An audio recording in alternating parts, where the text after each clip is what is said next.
Welcome back, everyone, to The Doctor Will See You Now.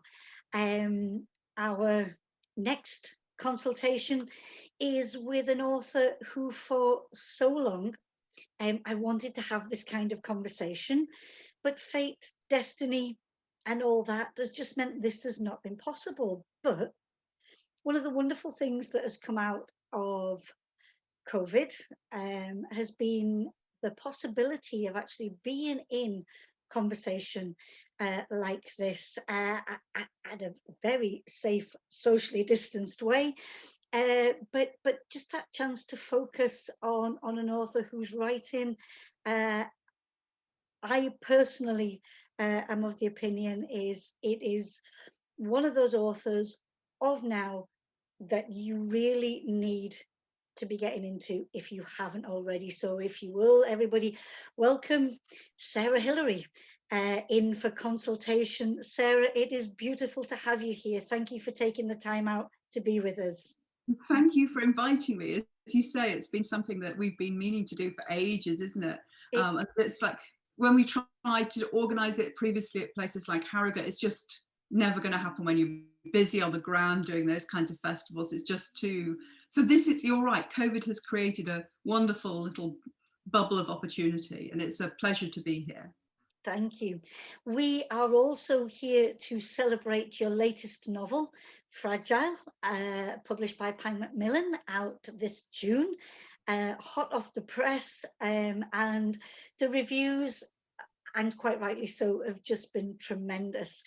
But before we get into pulling apart that fabulous recent novel, I wonder, for any of us who aren't familiar with your writing, when did you come into crime fiction? What's that journey to this moment? Well, I guess I grew up reading an amount of crime fiction, so probably the first sort of crush I had on a fictional detective was Sherlock Holmes. I'm sure that's, not uncommon. But I also read a lot of Dick Francis when I was a teenager, and then I read Raymond Chandler after that, and went through a sort of film noir, a sort of noir fiction stage in my 20s. So I've always read crime fiction, but for the longest time I thought I couldn't write it because I got quite hung up on the idea of the intricacies of plotting and how complex and challenging that would be. So I'd convinced myself that I knew I could write, I knew I could do dialogue and characters, and but one thing I told myself I couldn't do was plotting. And then a friend of mine just said, well, what is plotting really? It's just a series of coat hangers that you hang the story off.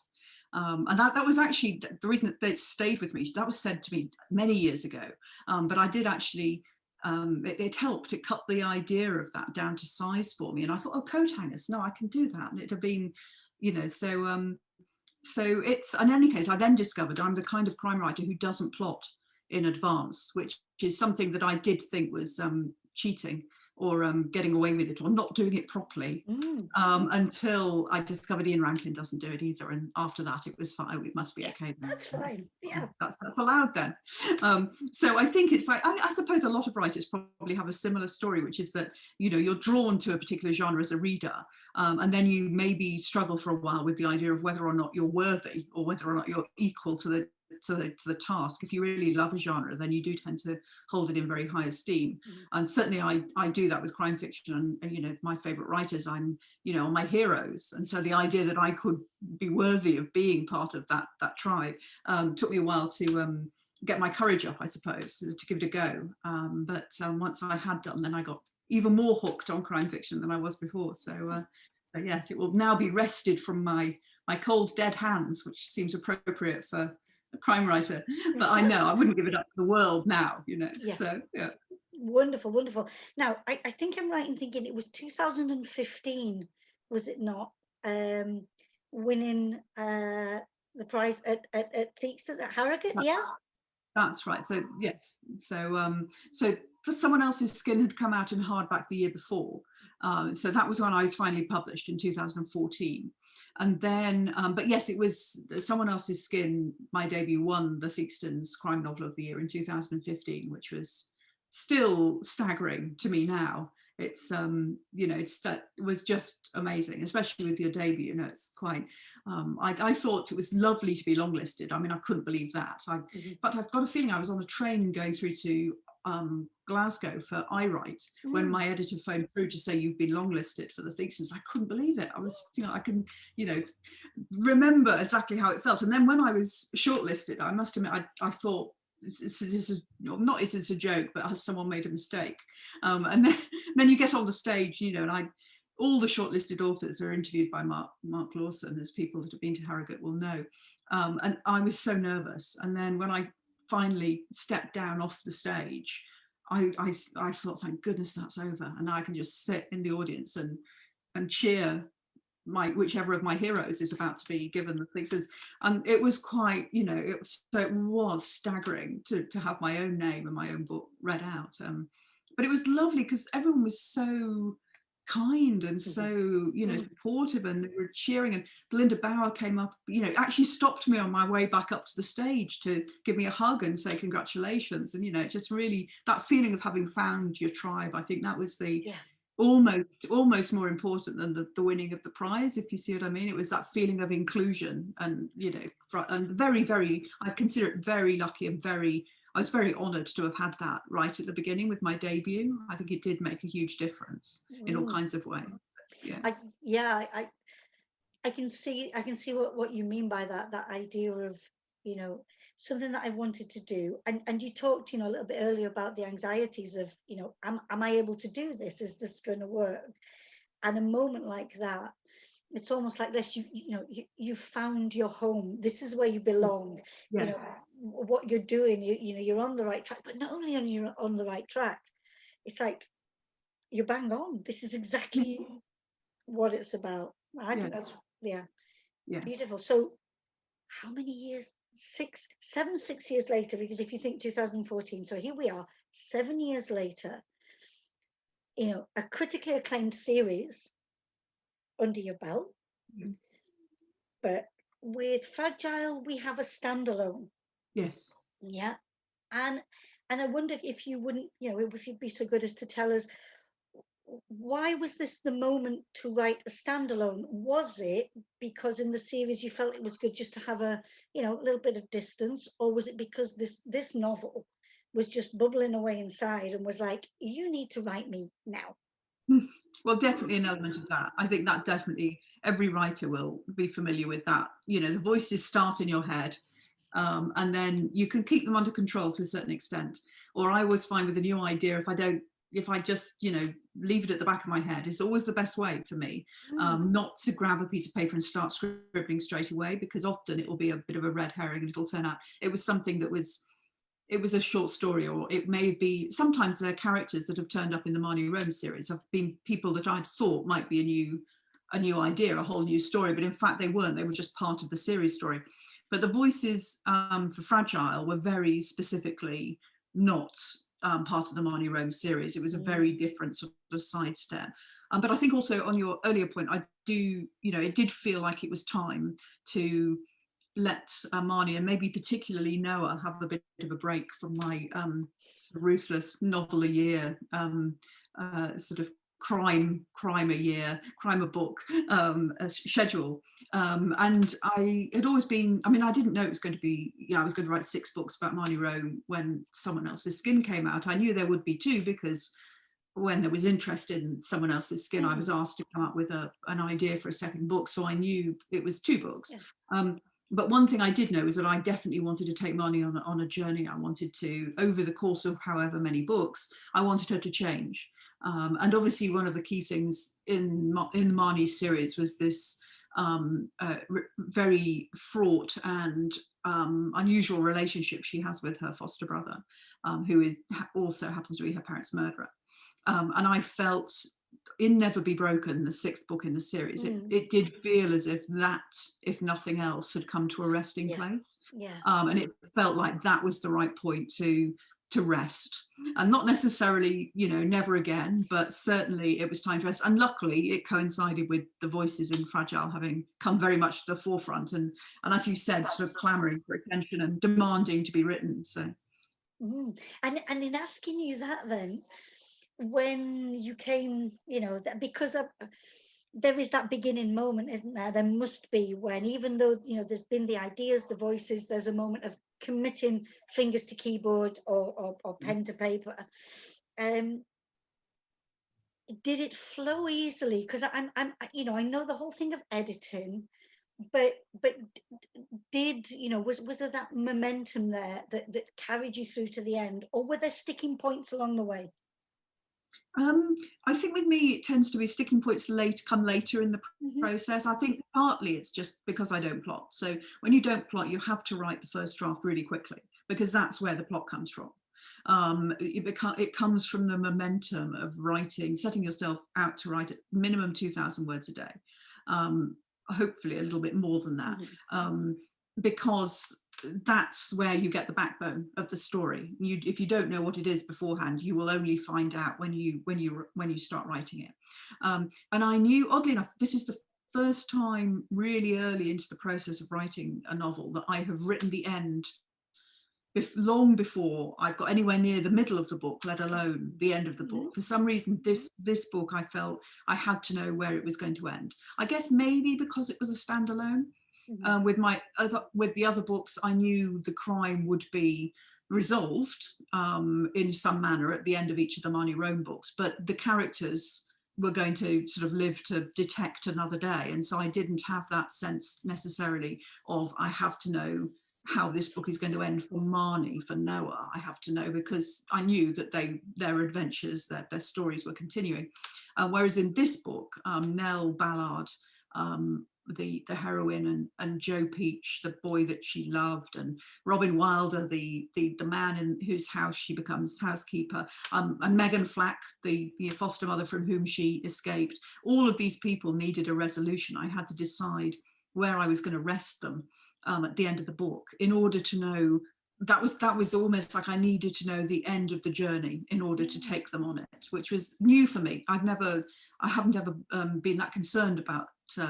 Endings are always important to me, in that I feel that the reader has to feel satisfied. I think endings are really tricky. I always think of it as like trying to land a jumbo jet, is, you know, and you've been taking them on this very delicate journey that feels really quite, you know, very frangible, very, you know, have to be any slightest movement and you get an emotional change, and you know, in the reader and in the story, and then at the end it's like this thundering great clunky thing that you've got to bring down out of the sky, and, you know, not crash and burn, and not run off the runway, and not leave, you know, the luggage somewhere else. And so I do, yeah, I work really hard at endings, but I find them really hard as well. But I know as a reader how important endings are. You know, the wrong ending can ruin a book. You can get to the end and you can go, but wait a minute.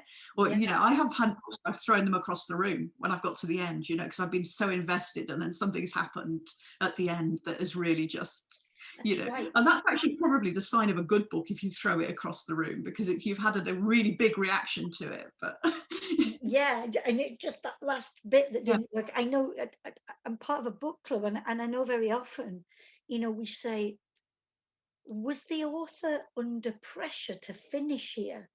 Because, you know, it's almost like, I don't know, 7/8 through the book, and this is amazing, and then there just seems to be this rush to the end, almost like, if we don't land this, I'll use your, you know, your jumbo jet analogy, this has to go down now because there's no fuel left. And yes, it does sometimes feel like that. I remember seeing, it's actually, you often see it in short stories as well. You know, short stories are notoriously hard to write, much harder than novels.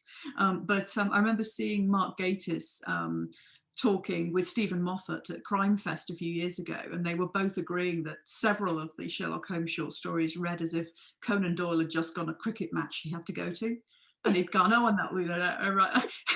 And I always thought, yeah, I knew exactly which stories they meant as well. The ones, and he was on a deadline. He was, you know, being paid by the Strand magazine or whatever to deliver a certain number of words. And so he probably didn't have a lot of, and if he did have a cricket match he wanted to go to, then, you know, that would explain the rushed end. But I think, yeah, with Fragile, it was really important to me that I knew how it was going to end. And actually that was, it got rewritten a lot of times, Fragile, partly because I'd never written in the first person before. Mm. And it was very different writing first person. Secondly, because I'd never written a standalone before, and you know, so there was a lot of work to be done, and partly because I don't plot, and so that's always, it's great when you're first writing it.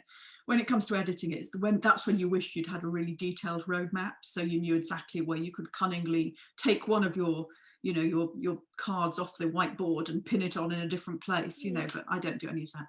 So, but about the only page that didn't change significantly, or the only pages that didn't change significantly from the first draft to the published draft, was the last 2 pages of the book, which I knew exactly how I wanted to emotionally leave the reader. And I think that's really important. You know, you can work out what emotions you want them to be feeling at the end of the book. Should they be feeling sad? Should they be feeling satisfied? Should they be feeling, you know, hopeful or devastated?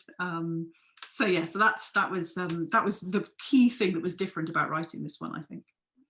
And so, before we get into the nitty gritty of the novel, having written the standalone, and there it appears on the shelves, thankfully now, and online, as an experience, you know, as opposed to writing in the series, as an experience, will you repeat it again? Will you stand alone again? Yes, so then my next book will be another standalone, at least one more standalone. In fact, I've got an idea for a third standalone after the next one. But I've also got an idea for a new series, which is is on the back burner at the moment. Although I have written the first draft of the first book in what I hope would be a series. But yes, definitely the next one will be another standalone. Which I'm really excited to I'm just about to start getting really stuck into the structural edits from the first. So the first draft is done, but that's where the work starts really for me. So the joy, the first draft is a joy, and then the second draft, that's when it's hard work. That's the hard work. Yeah, I'm strapping in, buckling in, ready to do that. But as a reader, it's, you know, it is so exciting to hear that, you know, the wheels are in motion already. Yeah. You know, for that next read. But let us to Fragile in detail. And I wonder if you will, please would you introduce us to Nell Ballard? Yeah. So Nell is a young woman. She's 18 when the story takes place, and she has had a very unconventional and challenging life up until the age of 18. So when she was about 6 or 7 years old, she was given up by her birth mother to a foster carer, Megan Flack. And then subsequently, not long after that happened, her mother remarried and decided to start a family with her new husband, but didn't sort of want Nell to be part of that family. And so Nell stays in the foster home. And from the age of about 10, she becomes like the mother to the younger children in the foster home, because Megan Flack is not the maternal type, to put it mildly. So she runs this big foster home in Snowdonia in Wales, and she takes in all sorts of kids, and she largely leaves them to, not so much fend for themselves, she leaves them to Nell's care. And Nell does become like a little mother to these children.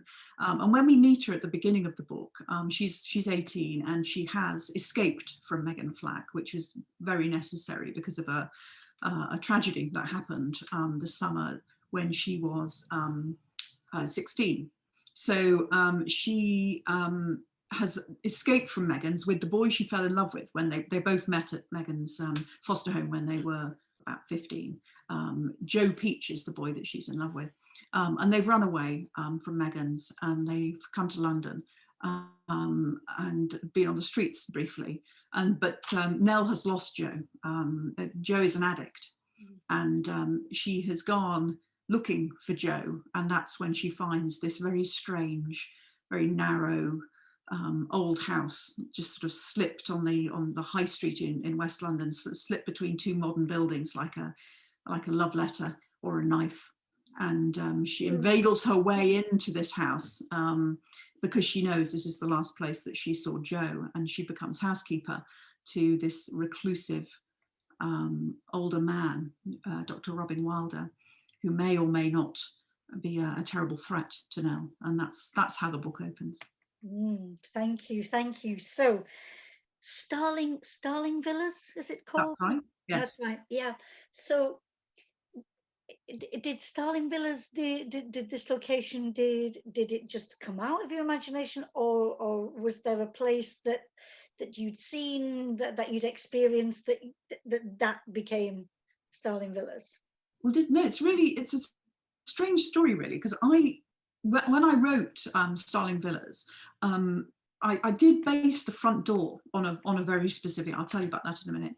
But the idea of this really narrow house between it's a modern office block on one side and a restaurant on the other side. And when you're standing, outside the restaurant or outside the office block and you're looking up the street, you can't see Starling Villas because it's so narrow. It's sort of hidden. So it's almost like one of those houses in a fairy tale that only appears at full moon or something like that. That was the idea in my head. I wanted to write something where this house is it there, isn't it there? And it's sort of like a classic sort of Gothic house, if you like.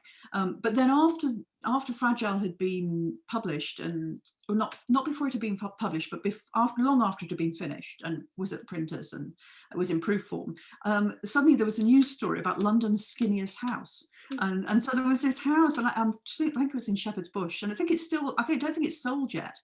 And oddly enough, it does look exactly like the way I described Starling Villas. It's between two bigger buildings, and it's just a tiny little slice of a house. You can imagine the price they're charging for it, and they made a big story out of how skinny it is and all the rest of it. So that was bizarre. It was like I'd written this house and somehow brought it into being. Yeah. But I hadn't seen a house like this. The front door was based on the front door of the house from The Servant, the 1963 film with James Fox and Dirk Bogarde famously as The Servant. That was one of my influences. So Rebecca was another influence, and to a lesser extent, The Handmaid's Tale. But the front door of this house, I specifically, deliberately, like an Easter egg in a DVD, deliberately wrote the front door exactly as the house in the Servant. So it has a white plaster reef on the door, and it has a window of wrinkled glass. But what happens inside the house is very different to what happens inside the house of in the Servant. But I just wanted a little kind of. I love those kinds of things in novels where you're reading it and you suddenly go, oh, I know what that is. So I had a wonderful Twitter conversation with Ian Rankin about when I mentioned that The Servant was an influence, he suddenly went, oh, of course, that's what the influence was. And he'd been thinking of entertaining Mr. Sloane by Joe Orton, which actually I love. And I haven't, I've seen it, but years and years ago, read it years and years ago. I'm a huge Joe Orton fan, but I hadn't thought of that. So it was like one of those kind of conversations that comes back round on itself. So readers are great. They just complete the story. And that's what it felt like had happened in that instance. But yeah, I really enjoyed writing Starling Villas. And I just, just to draw on what you've said, that idea of, so there was a novel in the making, there was an idea, and, the things that, the locations and everything. And then what is this thing that happens where a new story breaks, and and are you and are you picking up on something long before something else breaks, because it is of the moment and of the now? There's definitely some alchemy that goes on when you're a writer. I think it's partly because this sounds a little bit weird, but writers are weird, so I will accept that. I think there's a sense in which you are operating at a heightened level of vigilance and awareness when you're writing a novel, and so but also at the same time you're not aware of it, because you're living in it's almost like you're living in your subconscious quite a lot, because that's where the story lives. Story doesn't quite live in your conscious mind, it lives to one side of it. So you don't think you're paying attention to the news or the radio. You think you're paying less attention than you normally would, because you're living in this other world that you're creating, that you're building from scratch. But I actually think you're putting out, there's all these feelers that you're putting out because you want to be in touch with the world, because that's where stories come from. You're people watching covertly most of the time, and you're absorbing a lot of stuff more than you realize you are at a conscious level. And so it's very possible that I had somehow heard or seen or read about this house before, but equally it could just be that this house, I mean, that's what Starling Villas is like in the story. It is almost like a ghost house. It's the sort of, and the house does change when Nell goes into it, you know, she changes the house, both physically, you know, through that job as housekeeper, but also it does have this kind of shifting quality to it, that is similar to the, you know, Dracula's castle, or Gormenghast, which is one of my favorite sort of Gothic works of fiction, where the, you know, that those houses that respond to the people that were inside them, you know, that kind of warp and move. So there's a sense, I mean, it is a psychological thriller, to be clear. It isn't some sort of fantasy. There's no Narnia in the wardrobe, you know. It is very much rooted in reality. But I think because Nell has never lived in a normal house, and she doesn't know how the normal world, in inverted commas, operates. She doesn't know what normal human kindness looks like. She doesn't know what decent human behavior looks like, because she's grown up in this very strange way. The things that you and I might go, that's a bit strange, don't feel strange. So there's a scene early on in the story where she angers Robin Wilder because she's been looking inside his wardrobe, just tidying really, but then she's discovered this silver gown inside the wardrobe, and he is furious with her. It's the first time he's betrayed any emotion of any kind, and instead of being frightened or, you know, upset, she actually becomes very calm, because she's used to anger, because that's what she grew up with, and that to her is suddenly she feels she knows him. She goes, oh, he's like this, and that makes sense to me. And before, he'd just been being so polite and so reserved that she couldn't kind of get a hand grip on him, you know, is it like trying to scale a mountain of ice or something. So I think I wanted the house to feel the same, that, you know, all the way in which the house appeared and the reactions that she had to it are all to do with Nell's not knowing, you know, and not knowing what is normal. And that's what I try and do always when I write, is, you know, it's that thing, it's like the things that we take for granted, the things that we just assume about people, about places, about crimes, about statistics. Let's actually pull ourselves up short and go, how normal is that really? Is that how we should be behaving? Is that how we should be judging people? Is that how society should work? So it's felt like a concentration of that really in Fragile, and it's always been there in the Marnie Rome books, but I felt it was really concentrated and focused inside Starling Villas in Fragile. And that idea of, you know, what maybe a majority, I don't know if even I should say that, but what many of us deem to be, you know, how life should be, how we should behave, what we should do in certain situations. And we seem to think, and everybody knows that, and that's everybody's experience. Yes. When it isn't. And I wanted to ask you, you know, about writing from Nell's perspective, you know, and the idea of young people whose lives aren't that charmed existence, or just that, you know, happy, stable, safe existence.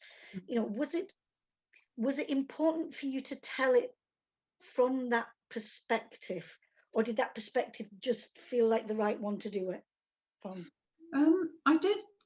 I suppose, if I'm honest, I didn't put that much thought into the perspective. By the way, I apologise for the strange huffling noise behind me. The cat is snoring. If anybody is watching this later and they're listening, they're going, what is that? What is Sarah doing? It is actually, the cat is behind me on the rug. I won't show you to him, but he does snore. He's a snoring cat, so can leave that bit in, Jackie, or cut it out. I don't mind. I think beautiful, peaceful cat noises are totally left in. Yeah. That's good. So I knew I wanted to write a book in the first person, because I've never done that, and actually my favorite books are written in the first person, I realized, and so I thought, I'm going to write this in the first person. And it was important to me to write, it's always important to me to write an authentic voice, wherever possible. But I like to write the sort of voice that doesn't pull us all up short, so that we, you know, it all comes back to that Arthur Miller. You've seen me interviewed too many times, Jackie, I'll await your expression of surprised interest when I tell you a story that I always tell everybody in every interview, which is that my favourite quote about writing is by Arthur Miller, who said that it's the job of the artist to remind us of the things we have chosen to forget. And I just thought that's what I always have in my mind when I'm writing. So I'm not writing about utterly bizarre things that none of us will ever hopefully encounter, like, really, sophisticated serial killers, or, those things that tend to be very much fiction based. So I tend to write the familiar, but seen from an odd angle, an angle that makes us refresh the way we look at it, and makes us question how many things we take for granted. And why we should choose not to look at certain things that might be upsetting, like the lives of children that have been neglected, or haven't been shown enough love. Those things are uncomfortable, Yes, yeah. And I wanted, so it was important to me that I captured a sense of that in Nell, that she was this, she's almost like a heroine, or like a hero in a fairy tale, one of those ones that is very brave by virtue of the fact that they don't know any other way to be, really. I mean, she is brave, but it's partly because she hasn't been taught how to do anything other than survive, and even that she's learned for herself. So all of her moral compass is well and truly off whack. It's not like a normal person, a normal inverted commas person's moral compass would be, but that doesn't mean that she's a bad person. It's been really interesting to me reading some of the reviews, the people that have, so it's almost equally split between people who think that Nell is very likable and the only likable character in the book, and those who just think she's not likable, but they still are interested in her story. And that to me is really interesting. It's like, why does some people like her and other people not like her? It's quite, it's been quite divisive in that sense. And I think it's because she doesn't have these, which was deliberate, that she doesn't have the normal reactions to things. So every time, and that comes from the way, from the fact that I just gave her free rein. So always in the Marnie books, Marnie would do unexpected things sometimes that I didn't know she was going to do. She never quite responded in the way that I thought she was going to. But with Nell, it was completely free. It was just complete freewheeling, so I didn't know that she was going to go very calm when Robin Wilder is really hostile and threatening towards her, and she's trapped in his house with him. I didn't know she was going to go, oh yeah, no, this is fine. But it was really interesting to me that she did, and then that then informed the next chapter that I was writing in the first draft, which was about what she was like when she was 10 years old, and what happened to her when she was 10 years old to make her feel like that and act like that when she is 18 and confronted with an angry older man. So that was that, because I write like that, it was really, Nell was built as I was writing her. I didn't know how brave she was. I didn't know how broken she was. I didn't know how strong she was, and or how dangerous she was, until I got to the relevant bits in the story where she was forced to demonstrate those behaviors, which is why I don't plot, because it's so interesting and it's so exciting to write like that. Yeah. And hopefully exciting to read as well. It's one thing's for sure, you can't give away stuff if you don't, if you haven't plotted it and you don't know what the twists are, you can't accidentally give them away.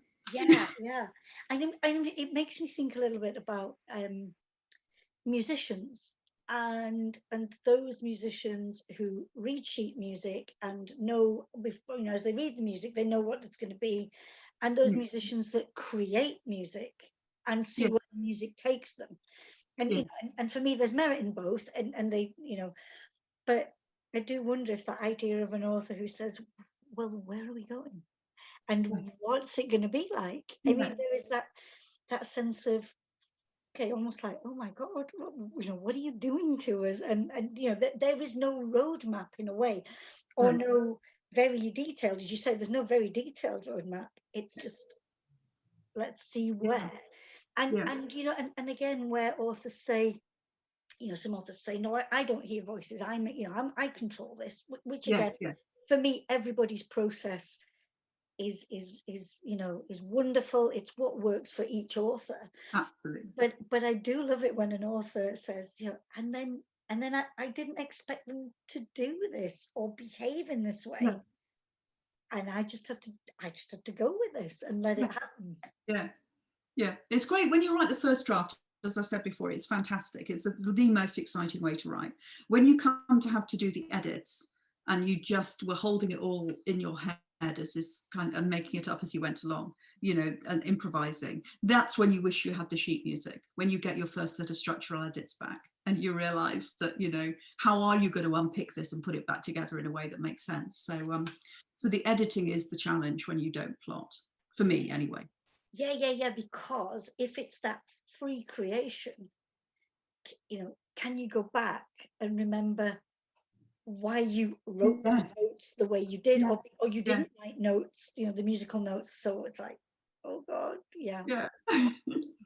Now I have to ask you this. I am aware of the time, and as ever, there's always so much to ask, but I have absolutely adored in the feedback and the reviews that there's been. You have been, and I think quite rightly so, you know, your writing has been likened to that of Patricia Highsmith and Daphne du Maurier. How does that make you feel?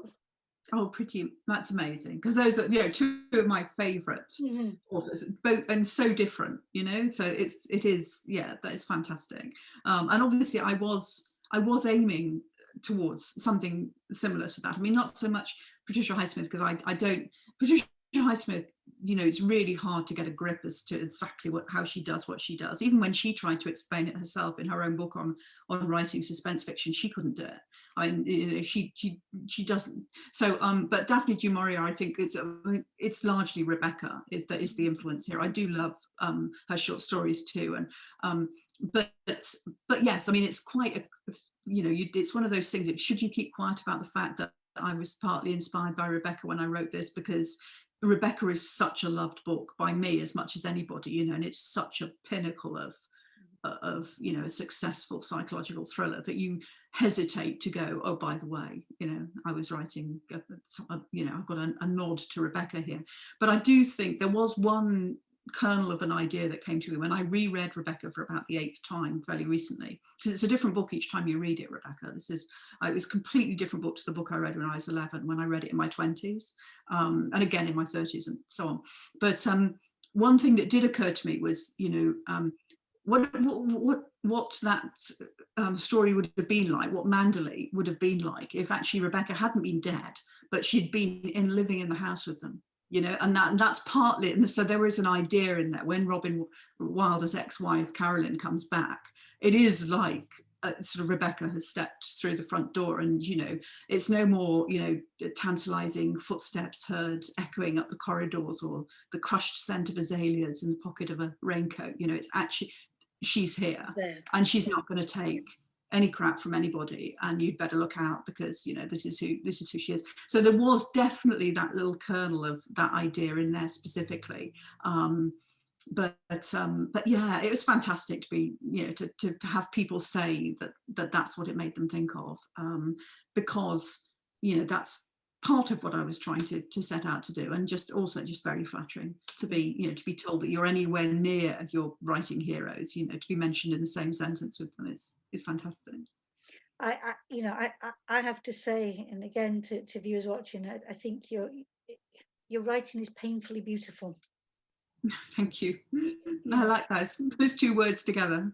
Yeah, it just, you know, emotions, but yeah, it's I think reading Fragile again, it may, you know, the notion there of we all have secrets. Yeah, and it you know, it made me think about, you know, own secrets as well. It was a challenging read, but in a very positive way, if that makes sense. Yes, it does.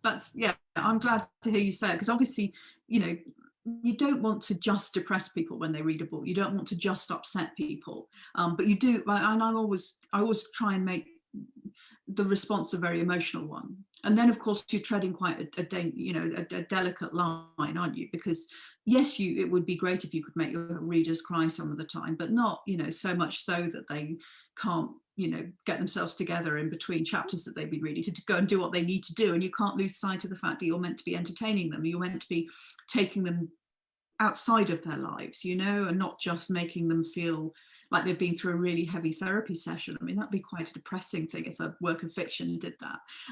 But at the same time, I just, you know, for me, the pleasure in reading is about feeling that feelings that I have had throughout my life are not just mine. I'm not the only person that has ever struggled with a certain thing or triumphed in a certain way or wept over a particular thing. I think to me it's all about connections. Yes, And yes. so I always, I just feel I'm not feeling alone.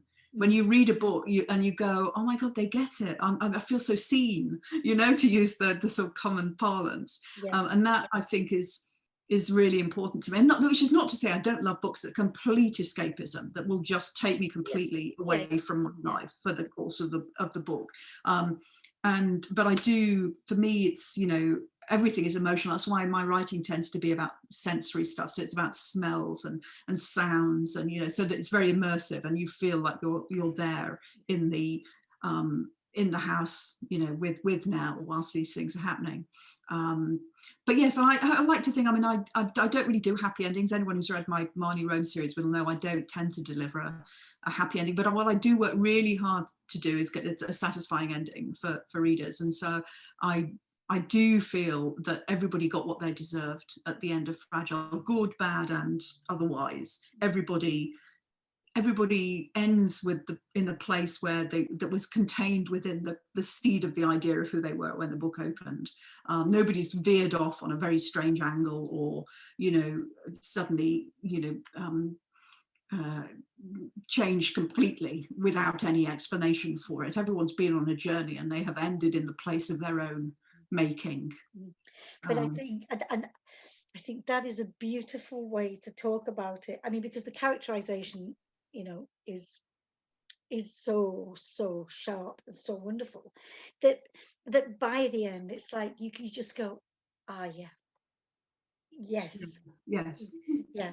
It has to feel right, doesn't it? The end of a book, Yeah, it has to feel definitely, and I'm sad we can't actually totally talk about it, because people have, we want people to read that book, and maybe get some feedback later when people say, actually, see what you were saying. That it doesn't have to be a 100% happily ever after, but that satisfying read, that it comes to some, I don't even want to use the word logical, but the conclusions that at the end of people's journeys, where we get to the end of the book, it makes sense. Yes, good. I'm glad I landed the jumbo jet intact. Totally. In fact, I would say it was one of those landings where it's just a the touchdown, and from the passengers there's the They're so nice. Very nice. Not one of those stomping ones when you come down. Remember flying into Glasgow for the first time, and it was like, there you are, you're in Glasgow now, you're happy. I loved it. I was like, oh. Yeah, have we still got the undercarriage there? Yeah. No, I love. Thank you. That's very satisfying to hear. That's where you want to be as a writer, when that's how you want your reader to feel. Yeah, and well, this reader certainly was. Sarah Hilary, it has been an utmost pleasure and privilege to share this time with you. I wish you all the very best with Fragile and those other projects that are now underway, which is exciting. And when we can, I do hope that you and I can do this in real life. That would be fantastic. Yeah, and thank you. It's been such a pleasure to do the interview. It's such a pleasure to talk to you, because you're so passionate about words and writing and reading, and so I've really enjoyed it. Thank you so much for persevering so that we could get to the point where I was actually being seen by the doctor. Indeed, a total thank you, Sarah, and see you soon. Pleasure. Absolute pleasure. Thank you. Bye.